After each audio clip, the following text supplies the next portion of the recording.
Real women. Real talk. Real messy. This is Messy Midlife. Hi, everybody, and welcome back to Messy Midlife. Good morning, ladies. Good morning. Good morning, friends. So good to be back. How's it? Karen said earlier she felt like she crawled out from under a rock, and I feel a little bit of the same. I kind of literally did. The last 4 days, I was pretty much living under a rock. Yeah. What about you, Eliza? What's your interpretation of that? I mean, I had a Saturday like that. I think I texted you. I can't remember. It was raining here, which you know how like San Diego shuts down when it rains. It's like it's a blizzard. It really is. Like I was like, oh, I'm not going grocery shopping today. No way. I'm not carrying bags of groceries in the rain. Mhm. And Everything is canceled. Nobody leaves their house. yeah. It is like a blizzard in other places that actually have weather. But it's glorious. And Araya had a friend sleep over Friday and Saturday. So they were just, being insane and running into my room like once an hour to tell me something stupid. But I laid in bed Saturday all day and I read and I napped and I read and I napped. And all I did was go get Mexican breakfast takeout for them. And then we went and had a little sushi happy hour. And that was all I did. I mean, I think maybe I like rinsed off in the shower, but that was about it. Yeah. I feel like that's been a gift since moving to Colorado that I didn't expect. I was very nervous about the cold and the snow.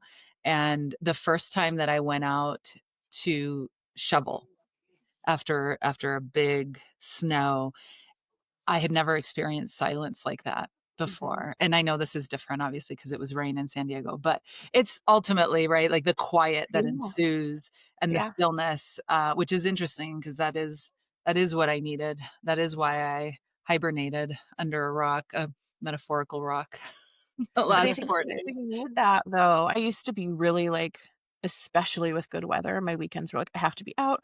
I have to be Yeah. on a hike with the dogs. I have to have the dogs at the beach. Like I have to. And one of my sisters was spending a lot of time, during COVID when everyone was working from home. She'd come down for 5-6 weeks at a time.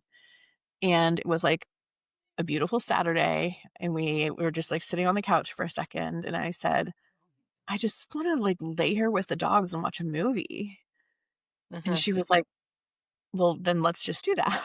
I was like, no, but Yeah. it's sunny. We should go take them out to Dog Beach. We should like do all the things. And she said, you live your life by this hour by hour schedule every single day. You do so much. You need that time to just do nothing. Yeah. And it's okay to have that time to just do nothing. And I was like, it is? I'm allowed to do this. And it felt like, I don't know, I just remember like laying there, sun streaming through the windows, covered in dogs, right? Just, it was so nice to give myself permission to do nothing. And that was a switch for me where now I let myself do that. Yeah. As you were mentioning that, Eliza, I was thinking that what happened for me on Thursday, I think was a direct consequence of the conversation that you and I had, Jen, around my hyper efficiency that I, at that point, labeled perfectionism. And you're like, I don't know about that. And I'm like, it did feel that way to me because I felt like I had to do all of the things in a perfect way, in a perfect series, in the most efficient, delivery of the 100 tasks that I had to juggle in that moment. But then, after we met and after we chatted about that, I realized it was really a lot more about feeling like I had to be so perfectly efficient. And then everything just started to unravel. Like everything just started to crumble from that point. And Eliza, as you were just talking, I was thinking, your obsession or need to do all the things when it's sunny. It's like this thing that's driving us that we don't really ever question until your friend was like, you don't have to do that. And I think that's what happened in that conversation with you, Jen. Yeah, our brains, somewhere in our consciousness, we know we don't have to do that. But try telling that to the 45 years of life experience that has proven otherwise, right? In Mhm. relationships or in academic programs or whatever. And I think that was kind of the first domino of how things transpired. So is this what's on your mind, Karen? Is this It has definitely been on my mind for sure. Did it feel good? Like, were you happy? Did it feel good to just give yourself what you needed? It did, it absolutely did. And it didn't feel good getting there because I think that when I'm running at 100 miles an hour all of the time, and it's like, stopping anything that's moving that fast is usually pretty uncomfortable, especially when it goes from on to off the way that it Yep. did. And there was a series of events that led to it where there some things that were totally out of my control, with flights getting canceled. Even before that, there was just this little voice that was saying, "You need to stop. You need to pull away." Maybe it was Jen. Maybe it was your little voice from the podcast recording, Mhm. because you did mention that. Yeah. If you don't mind, if you're up for it, I would love to hear about the process and the things that transpired, in part selfishly. Well, one, I have a feeling there's a good story. And two, selfishly, I am somebody who has a tendency to also go 100 miles an hour or more. And I'm learning to shift things so that it doesn't require a massive migraine that won't respond to anything other than multiple treatments and sleep to Mhm. recover, or some other day disrupting, potentially multiple day disrupting situation with my body. And so I'm hoping I can learn from your experience, because I know it wasn't your body that shut you down. I know Mhm. it was you responding to your internal awareness from environmental stimuli that led to the rock that you found to live under for a couple of days. Are you willing to share? Yeah, it feels like it's been honestly 3 or 4 weeks since Thursday. A lot of what happened was so deep and transformative that it's almost like I just went off into this little cocoon and hibernated, and I'm hoping had a metamorphosis. It's very healing. It feels very, very healing. It started off, I was supposed to fly to my hometown, and I was already having these feelings that it wasn't the right thing. Yeah, you'd shared that with Yeah. me, at least, that you Yeah. weren't sure you should go and you didn't know how to give yourself the permission Yeah. to not go. This is a big deal for me because I am a highly sensitive person. I've shared that many times, and that part wouldn't be surprising. Like, well, of course, a highly sensitive person would rather not do the big things, but I'm a high sensation seeking high Mhm, sense highly sensitive person because I like to do things really complexly. Um, and so that means a lot of FOMO, which we obviously have talked a mhm, lot about. And wanting to do all the fun things on a sunny day or a beautiful day, which is 99% of the time in San Diego.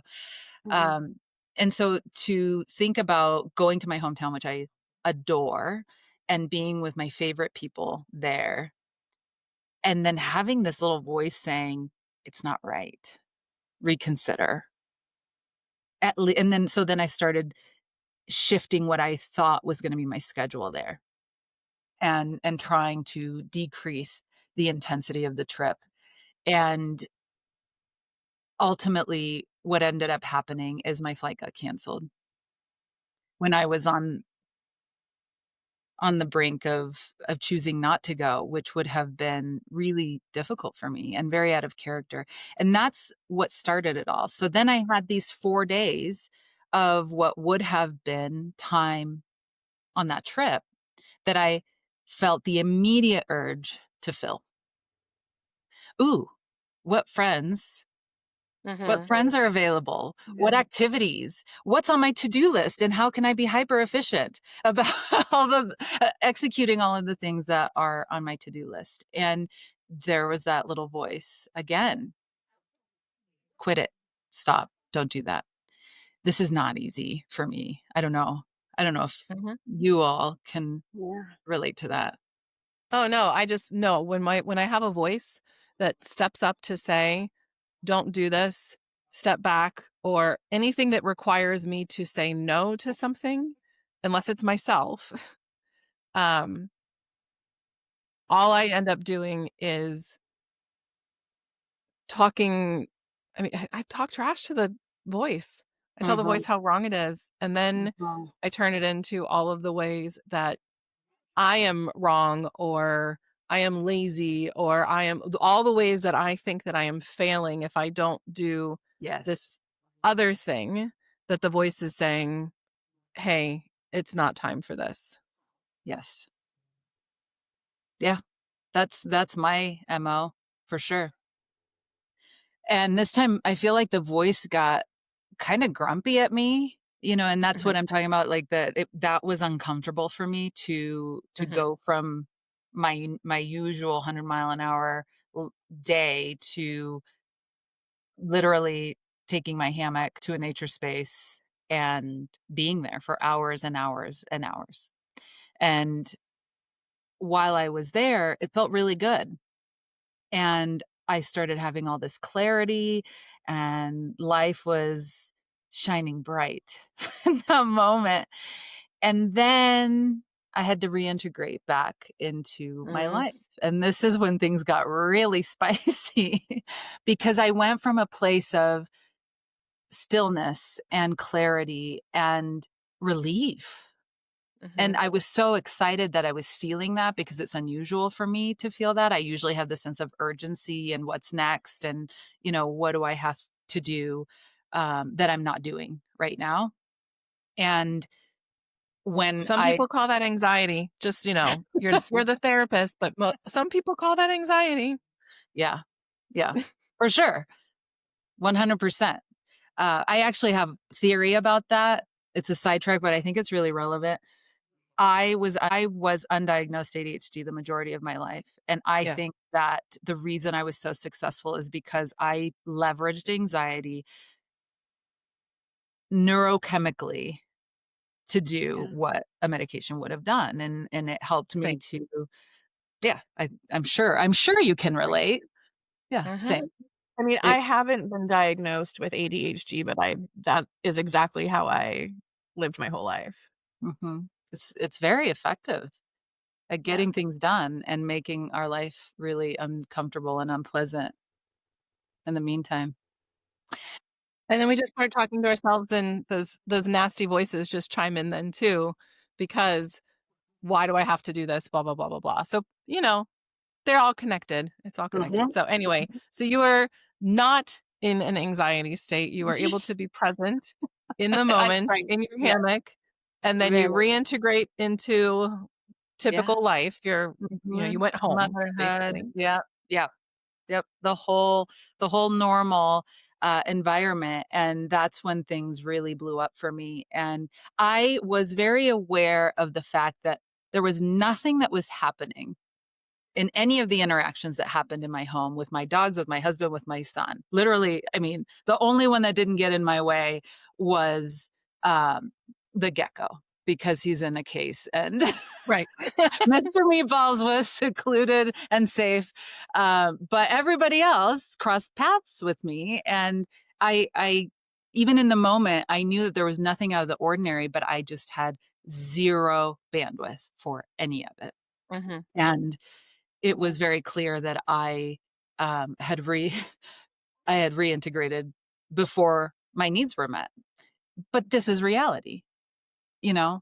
This is Right. this is the way that life goes. So, I started to feel this internal frustration, and at one point, I texted you both, and I was like, "There's rage." Yeah. There's rage happening inside of me, and maybe it was because I had such a meditative day that It didn't spill over into my environment, but it was very uncomfortable. It was really awful to experience that. And what was clear to me is that I needed more space. So the next day, I took more space. I didn't fill my schedule. And then 4 o'clock rolls around when real life, starts to seep in to my day, and it happened again. And this time, what was really evident was the emotional piece of what I provide for my family, the emotional labor that I provide, and the invisibleness of it, and how that is no longer okay. It just happened. It was like, that's it. We can't do this anymore. And of course, we can't just wave a little magic wand and make it go away, because there are systems in our families that depend on certain people showing up in a particular way. Yeah. And so that's when I really leaned into my own solitude, which was not on the hammock, and it was not away from my family. It was a solitude that I had to experience in my day to day life. And that's very new for me as well, because I'm very driven by connection. And this meant that I had to very intentionally disconnect from my household, whom I really Mhm. do love connecting with, but it was really for everyone's health. Yes. I did have about a 12-hour span where I didn't speak to anyone. Mhm. And I just let them know that everything was okay and that I needed space to sort some things out. And ultimately, what came from that is, this is what needs to change. The emotional labor that I care, that I do and that I carry for my family needs to shift. And that's a Mhm. really hard thing for me to understand, because I, as a sensitive person, have identified and tied my worth and my sense of belonging to caring for people. I struggle with that too, Karen, especially because it's not only my sense of worth, but it's also what makes me feel good. It's how I Mhm, show love. Like, it's mhm, truly how I show love. It's not to get the accolades, right? It's mhm, because that's how I show the people that I love them. So I think there is a really beautiful part of that that we don't wanna lose, mhm, but how do we do it in a way that feels really still feels good to us, right? mhm. Something you said, I'm sorry, I was, like, taking notes when you were talking because, perimenopause brain, but, um, you were saying, like, with the reintegration and maybe you did it before your needs were met. I think it can happen at all different times. Like, when I got home from my retreat at the end of October, I really did feel like my needs were met there. The reintegration from the retreat awareness and the bliss and the love there, coming back into the house was still really difficult. Mhm.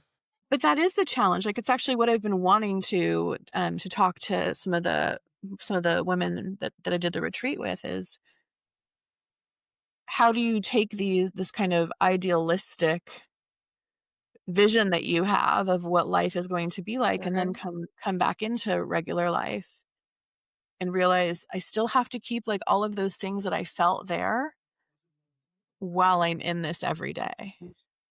Yeah, that's the goal of reintegrating in a way that allows us to carry and to bring in the magic that we've experienced Yeah. into our day-to-day monotony, right? The to-dos, the have tos, the want tos, the speed Mhm. of it all, and integrate that magic, which I don't know, Lisa, I would love to hear what your experience was like. For me, it felt like time was standing still in a way that provided a space for me to just be and to have the courage to look at the things that really matter and the truths that Yeah. need to be guiding my life. Well, Yeah. That's it, right? We're in a space where we don't have to think about everything else. It's a lot less complicated because, at least for me, like at that retreat or in those types of situations, all I'm thinking about is me, Mhm. right? I Mhm. wasn't, I really tried to, like, we don't really use phones there, but even at the breaks, I was really trying to be intentional. I know where my daughter is. I know she's at school. I know she's at Boys and Girls Club. I know the babysitter's picking her up. I don't have to be involved in that. Like, this is my chance to step away and know that it's taken care of. But it was this, like, solid 2 days of just really focusing on myself and the stuff that was coming up for me. And so I felt really, really complete. Like, I felt really good driving home at the end of it. Mhm. Um, but realizing, so it's not, I don't wanna say it's idealistic, it's not. I think it's what I'm aspiring to move towards, but realizing what pieces of what I learned about myself and what I learned about what I want my life to look like, even if it's not 100% bringing that in, what are the pieces that I can bring in? So for me in this situation, there was a lot of understanding and revelations about my role as a mom, especially with my specific daughter, right? And how I wanted to show up for her, and some of the ways that I was trying to show up that weren't really working for either of us. And I realized, it can't be 100% just this soft, forgiving love all the time, right? Mhm. My job is still to keep her safe and healthy, but can I keep her safe and healthy in a way that feels true to me and doesn't feel like I'm trying to be this, like, authoritarian, because that feels horrible to me. Like, that's not who I am. But how can I still help her understand what her responsibilities are and what her accountability needs to be, in a way that doesn't feel like it's blaming her or it's making her feel like she has to be perfect or performing at a certain level in order to be worthy. And so that's the big thing I've been working on. And a lot of times for me, Karen, that's right now just stepping back. Mhm. If I do feel like, what I'm saying is not being received, or it's starting to push her button in a certain way, I say, time out. And that was our agreement, that if things start feeling like that, we time out and we just take some space. And I think in the last few weeks, have been doing a better job for myself of not getting so entrenched in the emotion of it all. Right. When she first came to live with us, um, 2.5 years ago, one of my teachers at the time said, every eye roll and heavy sigh, you're just gonna have to learn to tune that out and ignore it. But I could feel myself where I was starting to get into, like, well, that's so disrespectful and that's so rude, and getting myself wound up, where that's also what 13-year-old girls do. So I had to stop taking it like it was this personal attack on me when she rolls her eyes, and just be like, it doesn't really matter. And letting that go, like letting it, like, just fall off me and not even touch me, changed things a lot. Mhm. I love the timeout that you're incorporating. Yeah. It made me think of how 3 of the big events that were really uncomfortable for me this weekend were with my son, and I felt great after my time, my nature time and my quiet time, and then, I'm so excited to be with him as he's coming home from school, and I'm just realizing, I don't know what it was about you saying that about the timeout. 1, I realized I would really like to incorporate that, but there was something about the way that you delivered it that made me think, "Oh my gosh, he is feeling the shift in me because he Yeah. is so attuned to me, and he's also sensitive in a very different way than I am, and I bet that freaked him out." I bet that was not, like, scary, but just like, "Whoa, what is this?" Because I mean, I certainly knew that my nervous system was in a different place, and I think normally people would say, "Oh, wow, that's so peaceful and that's so calm."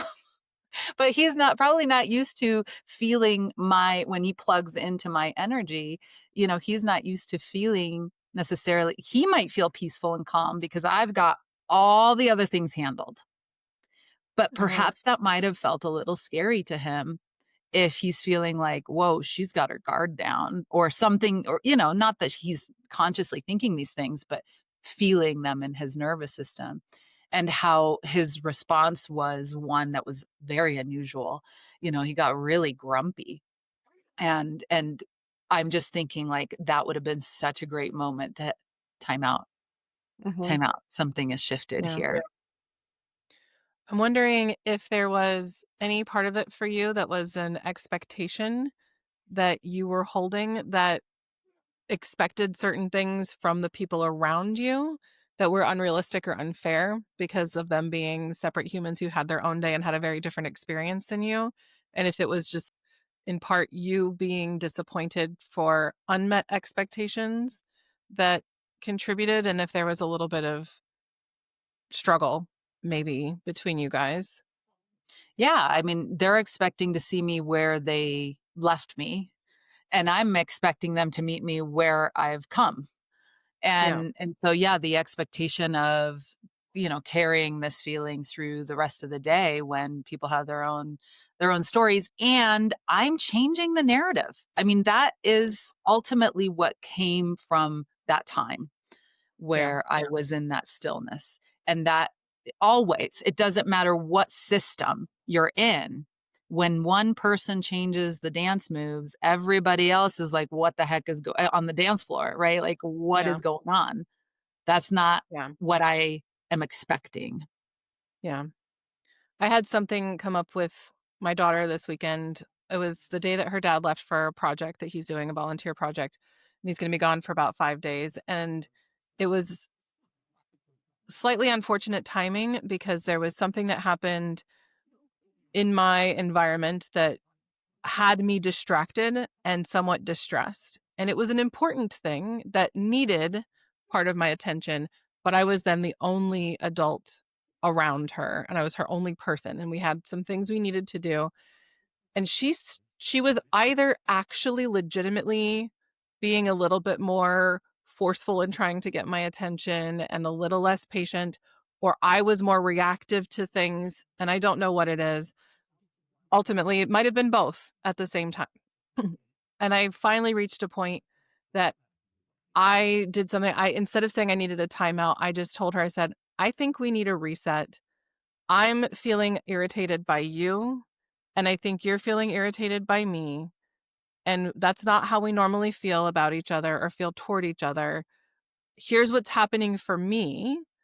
And I asked her what was happening for her, and we talked about it a little bit, and then gave a nice long hug. That was our reset hug, and we tried again. And I told her even after the reset, I said, "I can't promise that things aren't going to be on my mind and bothering me, but I'm going to try to do better. And you can tell me if I'm distracted again and that you really need my attention." So that's something that I'm trying to do. But it's interesting that we all had something sort of similar Mm. happen this weekend. And the truth is, it's probably that it happens every weekend and every day in little micro events, but it doesn't always catch our attention in the same way. I think part of it not catching our attention, though, sometimes is when we're blocking out that inner voice. Like, I've been thinking a lot about that lately, and I think I shared this before. When I do not listen to what I know is when things in my life feel out of alignment, and they pull out of alignment. Mhm. And I think we get really used to, like you were saying, Jen, like engaging with that inner voice and telling it why it's wrong rather than just listening to it and following it. So Mhm. I've been thinking a lot about what keeps us from listening to our knowing. What happens if we do? What happens if we don't? And I think that that's some of the time where, especially with the people that are closest to us, and I think especially because the three of us all do have a really strong, I don't know if bond is the right word, but I think the three of us all have a really significant, like, energetic connection to our kids too. So I think when we're out of alignment with ourselves, they also really sense that too. And they don't have the words to say, well, I feel out of alignment with myself right now, mom. But I Mhm, think that they sense that in us too. And then they start feeling that themselves. mhm, So in mhm, my practice, where we focus on helping kids who are dealing with a neuropsychiatric condition and they are very emotionally dysregulated because there's an inflammatory and autoimmune process happening in their brain at the center that is responsible for motor movements and emotional regulation, as well as some cognitive processes. And we get the kids improving to a point and then they'll stall sometimes. And there's lots of reasons they can stall, but one of the reasons that people will stall is because mom has not tended to herself, and the fact that she has just gone through this incredibly stressful, incredibly traumatizing, incredibly grief inducing scenario where her idea and experience and expectations of motherhood aren't meeting up with what she's actually getting. mhm, And the legitimate trauma sometimes of this really, really challenging condition that my practice focuses on. And the way I will explain it, I think every mother, not just us, we're not special in our connections that we have to our children. I think every mother has a very strong, energetic connection to their child. And mom is the nervous system of the family, is what I always say mhm, to these mhm, families. And ultimately, we're only going to get so much progress with the family as a whole if mom is still dysregulated, because every child, period, looks to mom first, even before dad, looks to mom first to assess safety. You see it very clearly with the little ones where they are literally looking at you to say, is this okay? Am I safe? Even as they get older and they are exercising more independence and not literally looking at you to ask, is this safe? They are still gauging how they should respond based off of how we're doing. And so it is vital for us as mothers to take care of ourselves,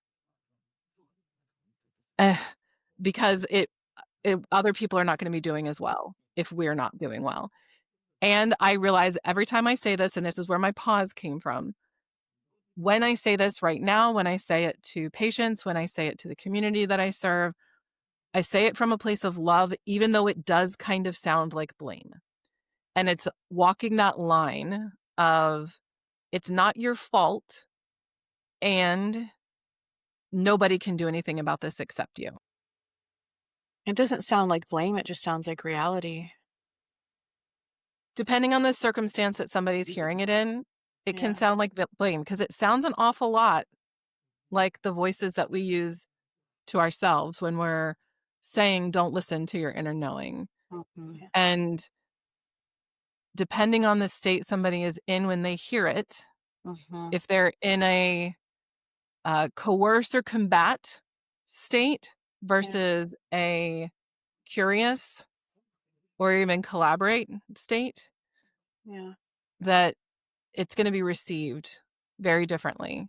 yeah, Um, and it depends, the way the delivery matters too. Yeah. So I mean, I can see it being something that definitely sounds impossible. yeah. If you had said that to me last year, I would have been like, "How in the world am I supposed to mhm, regulate my nervous system and take care of Mhm. myself when mhm, this is going on around me?"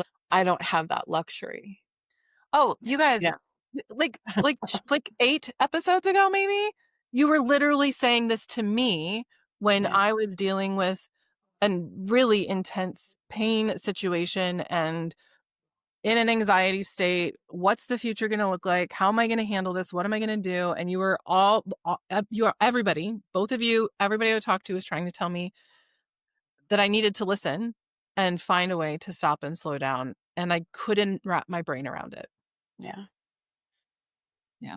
And that's what, having worked with the moms of the families that your clinic treats, Jen, that's what happens every time. And I hear what you're saying about the guilt that they can experience, because there is, talk about that anxiety that keeps fueling the bus, keeps moving the family vehicle forward.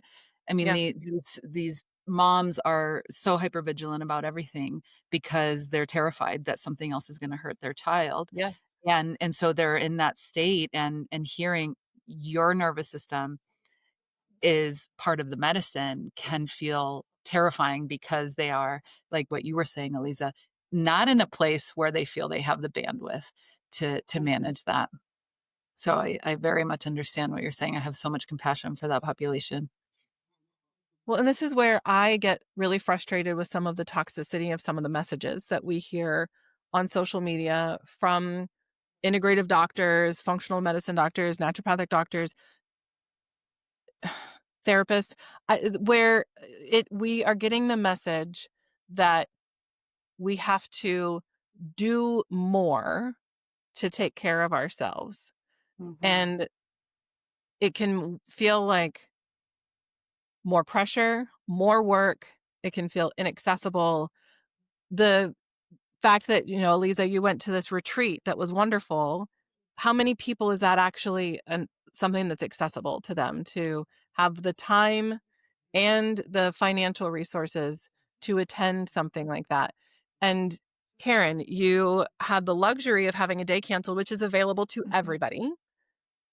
And you still had to separate yourself so much from your life to find that peace and that space and that clarity, which I'm still dying. I want to get back to it in a minute if you're willing to share what clarity you did find. But I get kind of grumpy because I feel like it becomes something and is offered in solutions that are basically remove yourself from your life. And we need to be able to find some balance in our lives, and balance as a verb, not balance as a noun. It's not a state to achieve.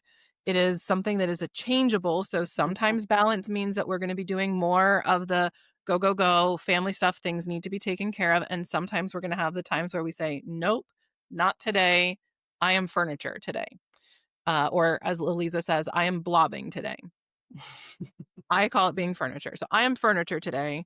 That's it. Although it takes on a whole new meaning when you have a 5-year-old who will literally crawl on top of you as if you are furniture. So maybe I need to adjust my word. She just wants cuddles. And that's when I have to remind myself that, yes, she just wants cuddles. And I need to be able to say no when my nervous system says, no, thank you. That's too much right now.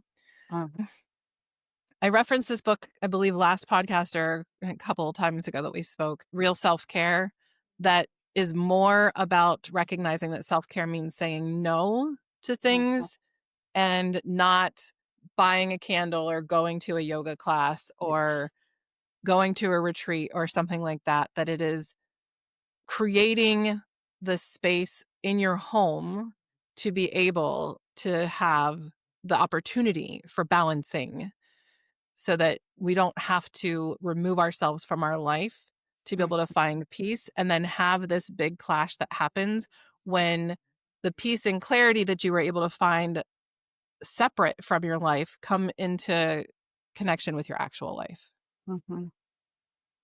Yeah.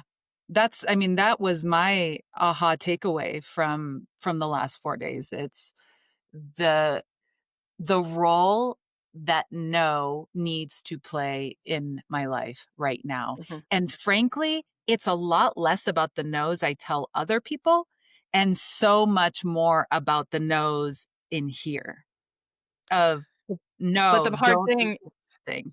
Yeah. the hard thing is, though, that saying no to you means asking somebody else to do something that they're not currently doing in many cases. Sometimes a Yes. no can just be a no, and it means, okay, this thing doesn't need to happen. But sometimes frequently within the family system, the no means that you're asking somebody else to say Mhm. yes. Yeah, and I think that's why it's so terrifying. It has been so terrifying for me to have stillness because actually just earlier today you posted on how it's not that your nervous system is learning, it's that it actually already knows the truth. The stillness is actually going to be me facing what I already know is true. And what's terrifying for me about that is that doing less is going to translate short term into a lot of extra work for me, which is our family recalibrating and understanding what it means for mom to not carry the entirety of certainly the emotional Yeah. load. So, I mean, we've talked about this in a previous episode, so I don't want to go too far into just that with the interest of not being boring and repeating ourselves for other people, even though we need to process our own Oh things my gosh. truly. Yes. Um, I think the thing that we didn't talk about before that is coming up to me again is the under-functioning and over-functioning, and the ways that can be really sneaky. And I bring this up because it has been brought up to me by my therapist about all of the ways that I am over-functioning that I'm not even aware of, that it's just the water I swim in that can't even recognize because it's just been there forever. Along the lines what I think I've chatted with you guys about before, I don't know if we've talked about on the podcast, but the over-functioning situation and the codependent no more and the codependency in general, that how much of being a female, being a woman is just the water we swim in, is codependency. So feeling like we are responsible for everybody's emotions, and Mhm. over functioning that comes hand in hand with codependency, To make where everybody we are, comfortable, yes. so that they are emotionally okay. I mean, they are so closely intertwined, the codependency and the overfunctioning. And my frustration that I felt with reading Codependent No More and just feeling like, aside from people who are in relationships with people who have issues with drug or substance abuse of some sort, and really supporting and making excuses for and allowing and all of that with the behaviors that are causing so much difficulty, how much of our just day-to-day life is that?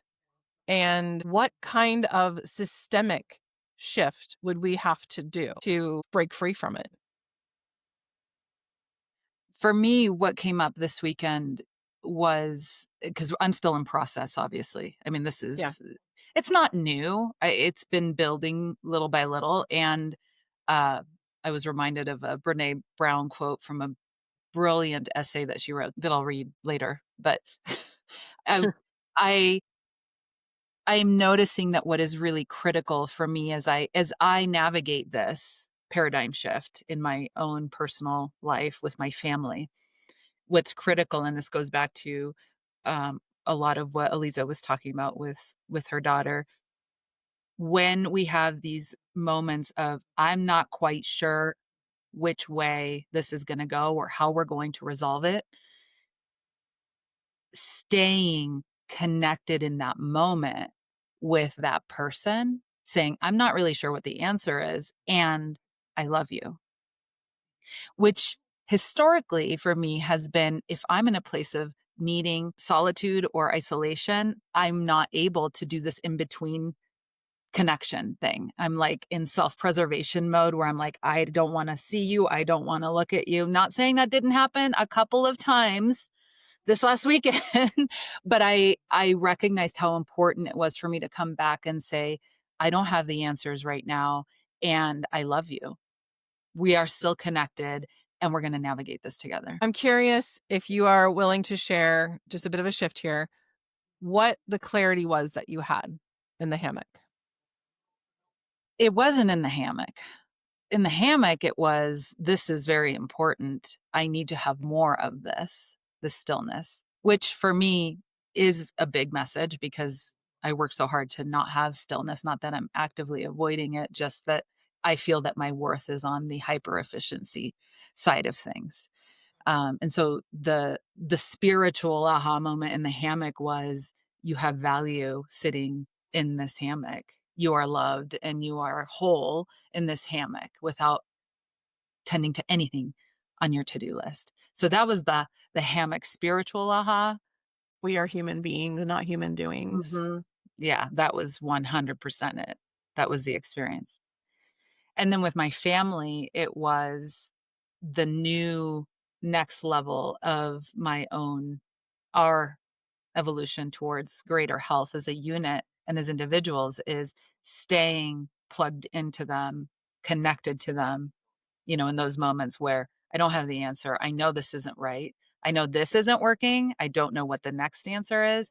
And in the meantime, I love you and we're going to figure this out together. And I'm still working that out. I'm still trying to process that, because my tendency to overfunction is so automatic and subconsciously driven, that a lot of this is me needing to identify, is that overfunctioning? Is that Mhm. healthy? Is that a strength I bring to our family that is a beautiful puzzle piece that Mhm. fits really well?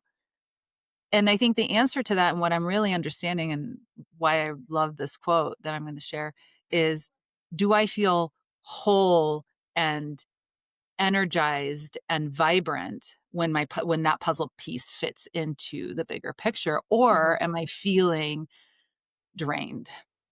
Right. I agree. I'm wrestling with the concept of overfunctioning versus underfunctioning as well, because Mhm. I do see that there are places that I overfunction and my husband doesn't have to step up for certain aspects. And there are things where he is overfunctioning and I don't have to step up. And I'm personally somebody who thinks that a relationship and a family, that you do need to be functioning individuals on your own, but you don't need to be completely fully independent people who Right. could operate in the absence of the other. I Mhm. think that there is a delicate balance between those things. And I'm trying very hard to find that line between recognizing where I'm over functioning in a way that is maladaptive for me and my family, Um, if it's interfering with people having the capacity to grow and step into some things that I have almost blocked through my overfunctioning, that they don't have to figure out on their own, versus, am I doing something that, as you just said, is of value and of service and fits in with this puzzle together, and at the same time not being so focused on myself that I'm ignoring the value of somebody else's over functioning and the ways I'm benefiting from a different type of over functioning. Absolutely. I have one more question for you from your experience that you can tell me you don't want to talk about today, but I think it's an interesting thing. You use the word rage. You said rage today. You said rage in our text exchange over the weekend. Mhm. Mhm. And I want to ask you the same question I asked in the text message, which is, what is rage? And I ask this because it is used so commonly these days in talking about both motherhood or parenting and perimenopause, that we use the word rage. Mhm. And rage can mean so many different things to different people. And I'm Yeah. curious what your experience or your definition of rage is. Yeah. For me, and I think this is how I responded, it's a very unusual emotion for me, mostly because I was never allowed to be angry as a child. Mhm. And maybe because I'm sensitive and maybe that's just not my emotional drug of choice, but that level of frustration, yes, that is a frequent flyer emotion for me, but not anger to the extent, especially of rage. And I think how I responded was I'm feeling new levels of frustration that was very uncomfortable and very painful for me in that moment. But I think what felt made it feel ragey was this like urge to wanna bah, you know? Mhm. It felt like it was overflowing, and I had to work really hard. Elisa, what are you laughing at? You've No, I been know I just know that feeling. Yeah, Yeah. yeah. And that I think is where I was able to discern between, high levels of frustration and anger, and this wants to get out. And there was such a clarity for me because since perimenopause, I have had moments where it's almost like an out of body experience, like, whoa, she is pissed. Like, she is so mad. What is going on? And it is, myself and my body is kind of on autopilot. And I'm like, they didn't deserve that. They did not deserve that. Was it a lot of stuff that had been piling up for a really, really long time that probably needed to be addressed one thing at a time? Yeah, probably. But I had never experienced that kind of um em- expression of anger, really, and Mhm. having that out of body experience where I can tell I can tell that I would rather it go a different way, but I had no say in how it was going to happen. In this Mhm. particular moment this weekend, it was so crystal clear that it was a me situation. Mhm. I just knew I could have listed easily 10, 20 things that were objectively accurate and reasonable as to why I was feeling that way and how the interaction with my family created that frustration. But the degree to which I was feeling it was really unique. Which brings me to this quote by Brene Brown that comes from her essay, Midlife Unraveling. Midlife is when the universe gently places her hands upon your shoulders, pulls you close, and whispers in your ear, I'm not screwing around. All of this pretending and performing, these coping mechanisms that you've developed to protect yourself from feeling inadequate and getting hurt have to go. That's what happened for me with the rage. Felt the universe, perimenopause, whatever we want to call it, telling me, I'm not screwing around. It's time for you and I to have some alone time. And that's where I've been under the rock. Yeah. I wonder if there is any way for the F's to go away that don't involve rage. The day that I would say that my F's left the building last year, with your definition, the way you're describing rage, I would say that I was in a rage state with a thing that had reached a point of intolerability with some friends. And I lost it, and it was coming out whether I wanted to or not. So to Mhm. me, I'm hearing that it's a building, it's a level of frustration or anger that must be released and that you have no control over or very little control over. Mhm. Is and I would say that I had the same experience on the day that I would say my F's left the building.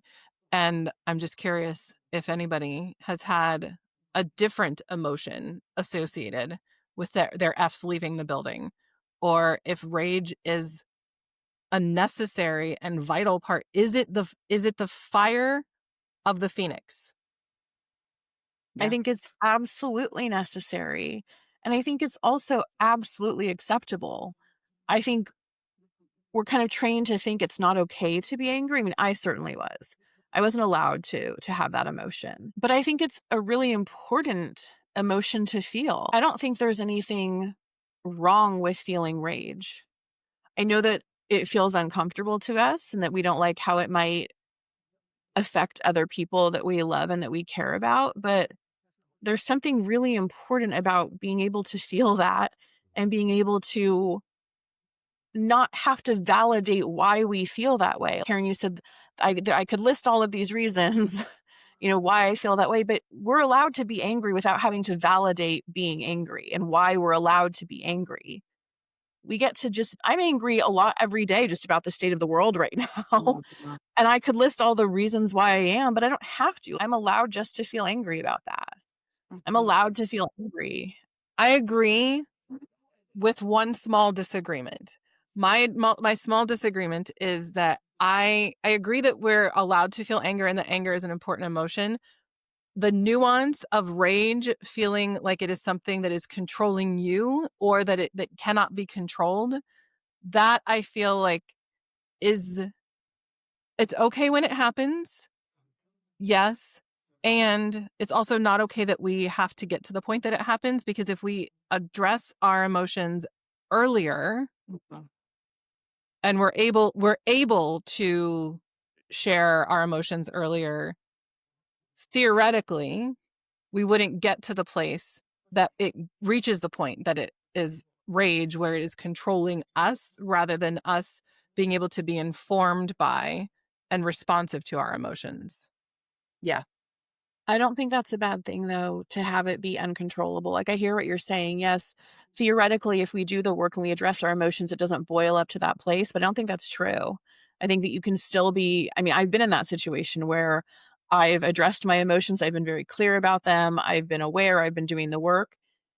Yet I still feel like it comes up in a way that isn't by choice. But I think that's okay. I think that, again, if we can't control our emotions sometimes. We can't control what do I need to do so that I don't get that angry. I think that is actually part of the problem. Not everything can be controlled. Yes, we have to do the work emotionally. And yes, we have to be upfront with what we're feeling. And yes, we have to be in tune with what we're feeling and how that affects people around us. But there are also times where that is that sacred rage that is a good thing. Mm-hmm. Even though it doesn't necessarily feel good, letting that happen without trying to control it, I think, is a super important part of life. If you'd asked me this 5 years ago, I would have been like, "Oh, no, I can do everything I can do, and I'm gonna control it, and I'm never gonna get to that point because I'm gonna see all my people, and I'm gonna do everything I have." But that's just not the reality of life right now for me. I'm just imagining what would happen if all of my neighbors, as I look out, if all of my neighbors were just raging. I know it's not an all the time scenario. I'm just I'm still struggling, and maybe I'm just not to the place of evolution that you are, and maybe I will get there. Or maybe we will just continue to I disagree think they're about this. both I think they're both correct. I think that there are times when there are things that need to be sorted through and figured out and understood and shifted. And there are times when the rage is the fire of the phoenix. And I think that is exactly what happened for me this weekend. It was a rage that was transformative. And if somebody is constantly experiencing rage, that's concerning to me, for sure, because there are signs lining the highway of their life path that they are just ignoring, ignoring, ignoring, ignoring, ignoring. And so that's a different situation. But if anger pops up in the same way as happiness and joy and fear or anxiety or whatever, and it's, the ratios are pretty similar, then yeah, go with that experience and be with that experience. Let it guide you and tell you what it needs you to know. But if it's a constant state of anger and rage, then there are needs that are unmet. I guess that's where I get stuck, is that it's not going to come from nowhere. There is something. And I realize that I'm also saying this from the perspective of somebody, because of the population that I treat. Rage is a pretty strong component for a lot of these kids, where the rage does come from nowhere, but it doesn't. So it seems to come from nowhere, but it's becoming from an inflammatory process that's affecting the brain. And Uh-huh. so the rage is often not the first thing that these kids experience. It's usually a down the line, when the actual problem hasn't been addressed. And I'm extrapolating that to the rage that comes from our circumstances and our environment and our interactions and all of the things that can lead to rage. And how many times did we ignore the signs on the freeway, as you said? And if we got better at ignoring the signs, and if society stopped expecting us to ignore them as much, that the rage wouldn't maybe be necessary. Again, I could be completely wrong. But maybe the rage is what enables us to see those signs at some point. Like, I But don't know. maybe I'm envisioning a world. I keep coming back to the place where we don't have to ignore them, where we don't have to separate ourselves from our daily stuff so that we can feel Right, okay. but the reality is sometimes we do, and Yeah. sometimes for whatever. I mean, I definitely used silence and complicity as a coping mechanism. Yeah. And so for me, actually being able to be really, really angry about that was where I got to like see the truth, Yeah. right? And see what I knew was there that I wasn't listening to. Mhm. I wasn't listening to what I knew. I wasn't listening to my voice that always guides me the right way when I listen. And so getting really angry was a way for me to clear some of that out and realize I know what I know. I don't need to ignore these things. So I think there is a really like sacred part of rage that is super, super important and transformative. I think it highlights rage highlights the incongruence in a way that is undeniable. You cannot escape it. Yeah. That's true. And my experience of rage that I'm reminded of led to things that needed to happen. It led to changes that were necessary that might not have happened had I not reached that point. All right, I'm gonna sit with rage being okay and how to reconcile the things that I'm working very hard to teach my daughter and to teach myself about listening to our emotions and navigating them effectively at an earlier stage, and it still being okay to reach that point. Yeah, that doing those things mean you won't ever feel it, right? Doing all of those things and navigating emotions and understanding them and being present to them does not mean and does not guarantee that you will not feel rage. Yeah, there's no guarantee for anything in life at all. You guys just always give me so many more questions that I have to navigate through when I am done talking to you.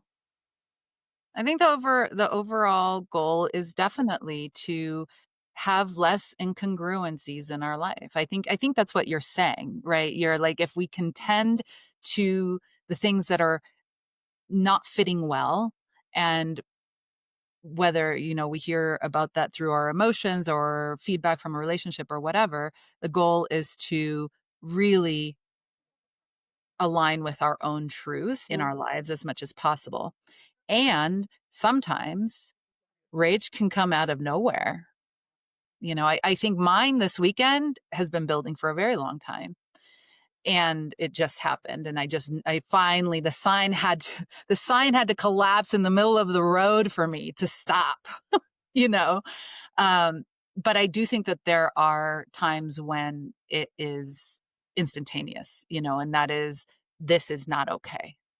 And it is not my truth. And those Yeah. are the types of rage experiences that we can't possibly prevent and are sacred. I like that you said that, Eliza. They are keeping us within our truth. Both are true. That's probably a good place to end for today. Yeah. All right. Love you guys. Love you. Bye.